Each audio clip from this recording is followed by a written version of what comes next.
Good morning student. आज हम बात करेंगे आपके वन कंपार्टमेंट ओपन मॉडल में आपके आईवी बोलस एडमिनिस्ट्रेशन की, है ना। और हम फार्माकोकाइनेटिक पैरामीटर को डिटरमिन भी करेंगे, ठीक है। तो जो आपके रेट ऑफ इनपुट है ना, उनमें जो आपके रेट ऑफ इनपुट पर डिपेंड करते हुए जो अपने मॉडल्स हैं, है ना, वो इस तरीके से कई टाइप्स के हो सकते हैं। जैसे आपने आईवी बोलस एडमिनिस्ट्रेशन है, वन कंपार्टमेंट मॉडल में आईवी इन्फ्यूज़न है, ठीक है। फिर एक्स्ट्रा वस्कुलर एडमिनिस्ट्रेशन है, ये ज़ीरो ऑर्डर में जब एब्जॉर्प्शन हो और एक्स्ट्रा वस्कुलर एडमिनिस्ट्रेशन जब फर्स्ट ऑर्डर में एब्जॉर्प्शन हो तो इस प्रकार से ये वन कंपार्टमेंट ओपन मॉडल है वो कैटेगराइज है आपके अलग अलग एडमिनिस्ट्रेशन के बेस पर, या फिर आपके जो आपका रेट ऑफ इनपुट है उसके बेस पर, ठीक है। तो सबसे पहले हम देख लेते हैं एक जनरलाइज जो मॉडल है वो इस तरीके से बना हुआ है कि जब हम ड्रग एडमिनिस्टर करते हैं, ठीक है, तो उसका जो एब्जॉर्प्शन होगा सबसे पहले, ठीक है, उसके लिए रेट कांस्टेंट होगा के ए, है ना। और जब बॉडी में इसके बाद जो ड्रग है वो बॉडी में डिस्ट्रीब्यूट होगी, ठीक है, ब्लड में या फिर किसी अदर बॉडी टिश्यू में डिस्ट्रीब्यूट होगी, उसके बाद जो ड्रग है उसका एलिमिनेशन हो जाएगा, ठीक है। तो उसके लिए रेट कांस्टेंट के ई रहेगा, ठीक है। तो एलिमिनेशन है जो वो मेटाबॉलिज्म के थ्रू या एक्सक्रीशन के थ्रू, दोनों के थ्रू हो सकता है आपका, ठीक है। तो एक एक जनरलाइज मॉडल है जो वन कंपार्टमेंट ओपन मॉडल में फॉलो होता है, ठीक है। इसके बाद हम बात करेंगे आपके आईवी बोलस की, ठीक है। आईवी बोलस एडमिनिस्ट्रेशन क्या होता है। बोलस सबसे पहले आप समझ लीजिए कि बोलस जो होता है, ठीक है, वो रैपिड इंट्रावीनस इंजेक्शन होता है, ठीक है। और हम क्या करते हैं, 5 ml के अप्रॉक्स या 2 ml या 3 ml ऐसे कुछ इंजेक्शन में ड्रग लेते हैं, है ना, और उसको बॉडी में इंजेक्ट कर देते हैं, ठीक है। तो ये क्या होता है, ये जो ड्रग इंजेक्ट हुई है वो 3 से 4 मिनट के अंदर पूरी बॉडी में, है ना, सर्कुलेशन में पूरी बॉडी में डिस्ट्रीब्यूट हो जाती है, ठीक है। और जब हम आईवी बोलस का एडमिनिस्ट्रेशन करते हैं, आईवी बोलस के फॉर्म में एडमिनिस्ट्रेशन करते हैं, तो इसमें एब्जॉर्प्शन तो होता नहीं है। ये एब्जॉर्प्शन फेज इसमें क्या होती है, एब्सेंट होती है, क्योंकि डायरेक्ट हमने क्या किया, ब्लड में ड्रग को इंजेक्ट कर दिया है, ठीक है। मतलब यहाँ से जो एब्जॉर्प्शन वाला फेज था, ये के जो हम एब्जॉर्प्शन रेट कांस्टेंट लेते हैं, यहाँ पर ये वाली फेज एब्सेंट है ना। तो यहाँ पर सीधा क्या होगा, ब्लड में इंजेक्ट होने की वजह से जो ड्रग है पूरी बॉडी में डिस्ट्रीब्यूट हो जाएगी, ठीक है। यहाँ एब्जॉर्प्शन होगा नहीं। और इसके बाद जब बॉडी में डिस्ट्रीब्यूट हो जाएगी तो डायरेक्ट फिर इसका क्या होगा, एलिमिनेशन होगा, है ना। धीरे धीरे ड्रग का सिर्फ एलिमिनेशन होगा। तो हम यहाँ पर सिर्फ एलिमिनेशन को कंसीडर करेंगे आईवी बोलस में, ठीक है। और उसका रेट कांस्टेंट मैंने आपको बताया जैसे के ही है ना। तो इस तरीके से ये आपका आईवी बोलस का मॉडल है, ठीक है। फिर हम क्या करेंगे, इसमें जो हमारी बॉडी में जो ड्रग का कंसंट्रेशन है वो कैसे चेंज होगा, वो हम कैसे दिखाएंगे, आपका dx/dt = rate of in minus rate of out, है ना। मतलब जो हमारी बॉडी में, अब देखिए एब्जॉर्प्शन तो हो नहीं रहा है, हमने जो बॉडी में इंजेक्ट कर दी है ड्रग ना, अब उसमें उसमें क्या चेंज आ रहा है वो हम कैसे देखेंगे, rate of change of drug in body dx/dt से देखेंगे, ठीक है। टाइम के कॉरेस्पॉन्डिंग जो अमाउंट है ड्रग का बॉडी में वो कैसे चेंज होगा, तो वो देखेंगे हम dx/dt। इसका फॉर्मूला है dx/dt = rate of availability minus rate of elimination. मतलब बॉडी में कितना ड्रग अभी अवेलेबल है और कितना ड्रग यहाँ से एलिमिनेट हो गया है, ठीक है। तो जैसा कि हमने शुरू में ही देखा कि रेट ऑफ एब्जॉर्प्शन या रेट ऑफ इन, तो यहाँ पर हम ज़ीरो मानेंगे, क्योंकि हमने जो आईवी बोलस है ना, उसमें एब्जॉर्प्शन होता ही नहीं है, तो वहाँ पर उस एब्जॉर्प्शन को नेगलेक्ट कर दिया, तो यहाँ पर अवेलेबिलिटी ज़ीरो हो जाएगी। रेट ऑफ एब्जॉर्प्शन है एब्सेंट, है ना, तो ये वाला पोर्शन यहाँ पर ज़ीरो हो जाएगा। तो सिर्फ क्या बचेगा आपका dx/dt माइनस रेट आउट या रेट एलिमिनेशन सिर्फ बचेगा आपका, ठीक है, इस फॉर्मूले से, ठीक है ना। तो यहाँ पर ये बात क्लियर हो गई कि सिर्फ यहाँ पर रेट ऑफ आउट क्यों लिखा हुआ है, सिर्फ dx/dt माइनस रेट आउट, है ना। ये इसलिए क्योंकि यहाँ पर जो एब्जॉर्प्शन है वो एब्सेंट है, ठीक है, क्योंकि हमने डायरेक्टली ब्लड में डायरेक्ट इंजेक्ट कर दी है ड्रग, है ना। तो rate of minus rate of out है ना, जो रेट एलिमिनेशन हो रहा है सिर्फ वही बस कंसिडर करेंगे, ठीक है। और यहाँ पर माइनस साइन रहेगा क्योंकि ड्रग आप क्या हो रही है, बॉडी से जो हो रही है वो एलिमिनेट हो रही है, तो माइनस के ही लिखा हुआ है यहाँ पर, ठीक है, माइनस के ही, है ना, माइनस आउट, रेट आउट, है ना। तो आपका जो रेट ऑफ आउट है ना, वो जब फर्स्ट ऑर्डर काइनेटिक को फॉलो करेगी तो हम उसको लिखेंगे dx/dt माइनस के, ये रेट कांस्टेंट है। और x है जो आपका amount of drug in the body at T time, है ना। ठीक है, तो इस तरीके से हम लिखेंगे रेट ऑफ जो change of drug in body है वो हो जाएगा आपका minus K E into x. ठीक है, तो इस तरीके से ये आपका फर्स्ट आपका 9.3 जो आपका पहला जो है आपका इक्वेशन है। ठीक है, अब इसके बाद क्या होगा कि नेगेटिव साइन में बता ही चुका हूँ आपको कि जो ड्रग है वो बॉडी से अब लॉस्ट हो रही है ना, एलिमिनेट हो रही है। ठीक है, तो सॉरी ये ठीक है, तो negative sign indicate that the drug is being lost from body. ठीक है, तो ये नेगेटिव साइन इसलिए लगा था। फिर हम पैरामीटर कैसे एस्टिमेट करेंगे आपके आईवी बोलस एडमिनिस्ट्रेशन के बाद। ठीक है, तो आप जो वन कंपार्टमेंट काइनेटिक को फॉलो करती हैं ड्रग्स, है ना, और जो प्लाज्मा ड्रग कंसंट्रेशन है वो कैसे डिक्लाइन होगा। ठीक है, वो कैसे होगा, सिर्फ एलिमिनेशन के थ्रू, है ना, क्योंकि डिस्ट्रीब्यूशन वगैरह आपका नहीं होता है ना सीधा, मतलब जो ड्रग का कंसंट्रेशन है वो डिक्रीज होगा सिर्फ एलिमिनेशन से, बस ये बात याद रखिएगा। ठीक है, और हम जो एलिमिनेशन फेज़ है उसको कैसे कैरेक्टराइज करेंगे, उसको हम तीन के पैरामीटर से कैरेक्टराइज करेंगे। आपके एलिमिनेशन रेट कांस्टेंट, ठीक है, के ई, है ना, और फिर इसके बाद है आपका elimination half life T half T1/2, और क्लियरेंस मतलब CLT, है ना। तो ये आपके तीन पैरामीटर हैं जो हम डिटरमिन करेंगे नेक्स्ट आगे। ठीक है, तो आपका जो आपका सबसे पहला जो आपका इक्वेशन था ये वाला 9.3 dx/dt KEX, ये वाला हम यूज़ करेंगे अपने आगे के पैरामीटर डिटरमिन करने के लिए। ठीक है, तो ये हमने क्या किया है कि ये नेचुरल लॉग ले लिया हमने 9.3 का। ठीक है, तो ये आपका जो dx/dt है उसका हो गया नेचुरल लॉग x।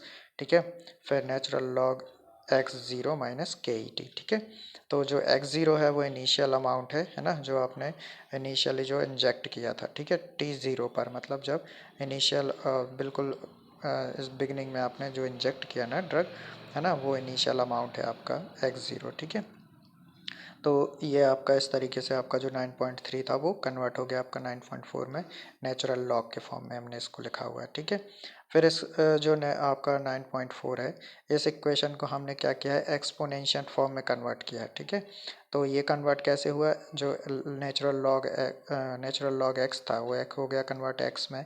ठीक है, जो x0 था, है ना, नेचुरल लॉग x0 था वो हो गया x0 में। ठीक है, और ये आपका exponent e⁻ minus K E T में आ गया। ठीक है, तो इस तरीके से आपका एक्सपोनेंशियल फॉर्म है आपके 9.4 का। ठीक है, और इसमें ये चीज़ें आपको याद रखनी पड़ेंगी, है ना, ये चीज़ें, ये जो फॉर्मूले हैं, क्योंकि यूज़ हो गए आगे। ठीक है, तो इसके बाद हमने क्या किया है, जो 9.4 जो 9.4 है ना, उसको हमने क्या किया है, ये जो 9.4 फार्मूला है इसको हमने लॉगरिदमिक फॉर्म में कन्वर्ट किया है। ठीक है, लॉग बेस 10 में कन्वर्ट किया है। ठीक है, तो ये हो गया आपका जो नेचुरल लॉग एक्स था वो हो गया log x, natural log x0 था वो हो गया x0 लॉग x0। ठीक है, माइनस फिर के ई टी जो आपका था, माइनस के ई टी जो था वो हो गया आपका कन्वर्ट के ई टी अपॉन 2.303 में। तो ये आपका 9.4 जो आपका इक्वेशन था ये वाला, इसका ट्रांसफॉर्मेशन है बेस 10 में। ठीक है, लॉग बेस 10 में, तो इस तरीके से ये बेस 10 में कन्वर्ट हो गया। इसके बाद क्या होता है कि जो लॉग एक्स लिखा हुआ है, तो एक्स जो है वो बॉडी में अमाउंट है ना, बॉडी में अमाउंट है ड्रग का। तो ये हम डायरेक्टली डिटरमिन नहीं कर सकते हैं ना, ये डिफ़िकल्ट होता है क्योंकि हमारी बॉडी में अलग अलग टिश्यू होते हैं, अलग अलग जगह पर एनाटॉमी अलग अलग होती है ना, तो डिस्ट्रीब्यूट पूरी बॉडी में हो जाता है, तो इसको हम डायरेक्टली डिटरमिन नहीं कर सकते हैं। ठीक है, तो हम क्या करते हैं कि हम एक रिलेशनशिप होता है, constant relationship exist between drug concentration in plasma, ठीक है, एंड बॉडी। ठीक है, मतलब जो प्लाज्मा में ड्रग कंसंट्रेशन होता है, ठीक है ना, और जो आपकी बॉडी में ड्रग कंसंट्रेशन होता है, मतलब एक्स जो आपका बॉडी में ड्रग है और सी जो प्लाज्मा में ड्रग है, दोनों के बीच में रिलेशनशिप होता है, लीनियर रिलेशन, कांस्टेंट रिलेशनशिप होता है ना। तो हम क्या करते हैं कि प्लाज्मा से ड्रग को डिटर्मिन कर सकते हैं ना, तो हम उसके लिए एक्स की जगह पर हम x=VDC, ये वॉल्यूम ऑफ डिस्ट्रीब्यूशन का फॉर्मूला होता है ना, तो एक्स और सी में डायरेक्ट रिलेशनशिप होने की वजह से हम एक्स की जगह पर सी को डिटर्मिन करते हैं। ठीक है, दोनों के बीच में कांस्टेंट रिलेशनशिप होने की वजह से। तो हमने क्या किया है, यहाँ पर जहाँ जहाँ log x लिखा हुआ था वहाँ पर log c लिख दिया है, और जहाँ पर x ज़ीरो था वो c ज़ीरो से हमने रिप्लेस कर दिया। ठीक है, तो जो वी डी रहेगा वो फिर प्रोपोर्शनलिटी कांस्टेंट हो जाएगा। ठीक है, आपको वॉल्यूम ऑफ डिस्ट्रीब्यूशन का फॉर्मूला पता ही होगा, एक्स अपॉन सी, है ना, ये होता है। तो हमने क्या किया है, सी को यहाँ ले गए हैं ना, और वॉल्यूम ऑफ डिस्ट्रीब्यूशन को मतलब प्रोपोर्शनलिटी कांस्टेंट ले लिया। ठीक है, तो इस तरीके से हमने क्या किया है, जहाँ जहाँ एक्स था वहाँ पर हमने सी लिख दिया है। तो log C equal to log C zero minus के 80 अपॉन 2.303, है ना। तो ये हम सी ज़ीरो जो है ये प्लाज्मा ड्रग कंसंट्रेशन है इमीडिएटली आफ्टर आईवी इंजेक्शन, मतलब इनिशियली जो कंसंट्रेशन ड्रग ड्रग का रहेगा प्लाज्मा में। ठीक है, तो हमने क्या किया है, इस फॉर्मूले को सी के फॉर्म में कन्वर्ट कर लिया। ये सी क्या है, आपका प्लाज्मा ड्रग कंसंट्रेशन। ठीक है, फिर इसके बाद हमने क्या किया है, आपका जो हाँ, ये जो इक्वेशन है आपका log C equal to log C zero के माइनस के 80 अपॉन 2.303, ये हो गया आपका Y equal to M X plus C के जैसा, है ना। ये आपका ग्राफिकल फॉर्म है ना। तो यहाँ पर आप देख सकते हैं कि हमने क्या किया है, कंसंट्रेशन को ले लिया है वाई एक्सिस पर और टाइम को ले लिया है एक्स एक्सिस पर। ठीक है, तो ये कंसंट्रेशन और टाइम के बीच में कर्व है। तो क्या होगा, इनिशियली देखिए, इनिशियली क्या है, अमाउंट मैक्सिमम रहेगा। जैसे आपने मान लीजिए आपने 100 mg ड्रग थी, है ना, उसको आपने इंजेक्ट कर दिया, तो इन 100 mg डायरेक्ट ब्लड में चली गई। अब वो धीरे धीरे जैसे जैसे टाइम पास होता जाएगा, जैसे जैसे इंक्रीज होगा, टाइम बढ़ता जाएगा, 1 आवर 2 आवर, है ना, 3 आवर, वैसे वैसे कंसंट्रेशन बॉडी से कम होता जाएगा। तो ये कंसंट्रेशन कम होता जाएगा और जीरो पहुंच जाएगा। तो ये कंसंट्रेशन और टाइम के बीच में कर्व है। ठीक है, फिर जैसे कि ये जो आपका लॉग फॉर्म दिखाया है, ये सेमी लॉग प्लॉट है ना। ये जो अभी लॉग आपका जो दिखा रहे थे, C equal to log C zero, है ना, minus K E T upon 2.303, ये उसी का वाला प्लॉट है ना।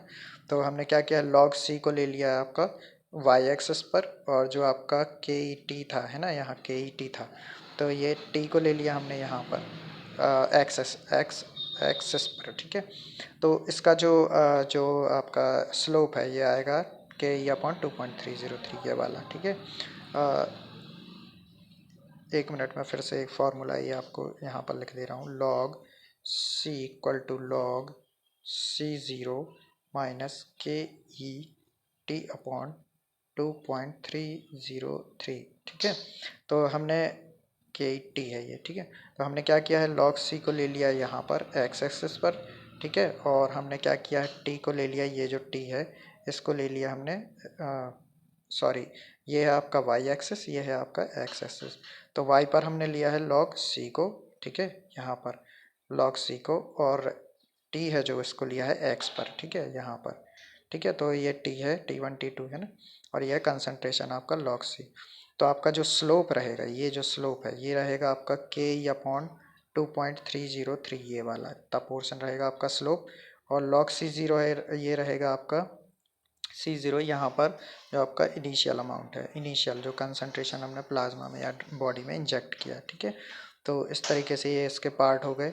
और आपको स्लोप से ही आपको क्या मिलेगी, के ई की वैल्यू, है ना, के ई की वैल्यू, यहाँ पर स्लोप की कुछ वैल्यू आएगी, यहाँ पर टाइम और कंसंट्रेशन पे यहाँ पर कुछ, है ना।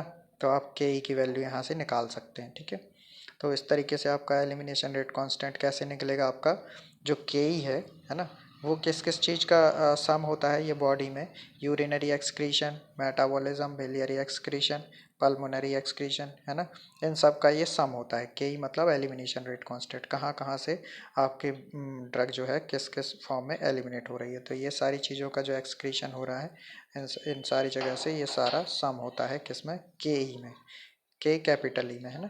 तो इस तरीके से आप के ई को डिटरमिन कर सकते हैं।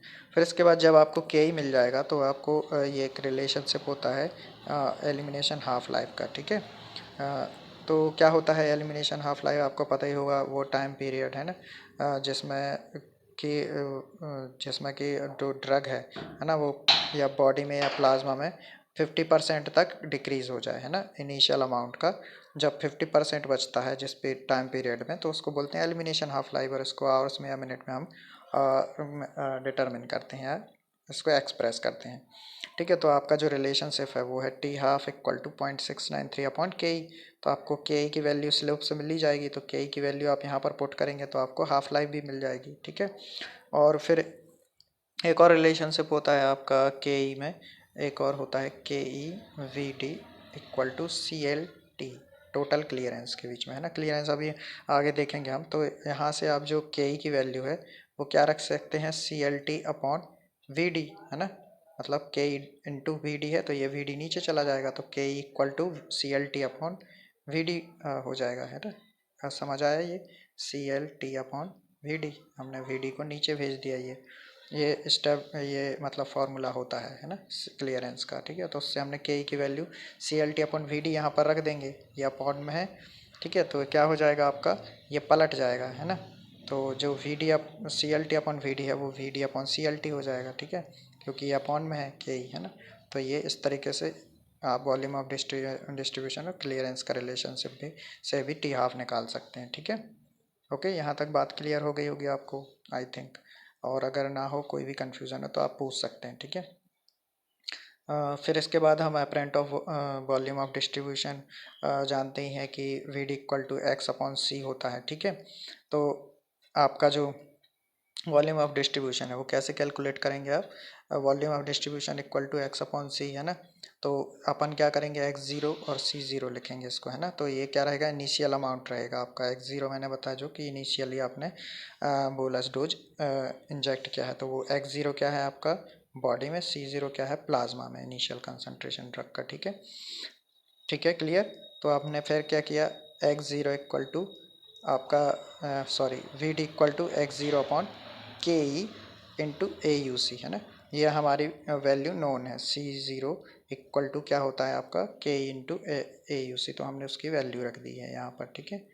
डायरेक्ट सी ज़ीरो की वैल्यू के ई अपॉन ए यू सी रख दी है, ठीक है। तो इस तरीके से volume of distribution equal to X zero upon K E into A you see, ठीक है।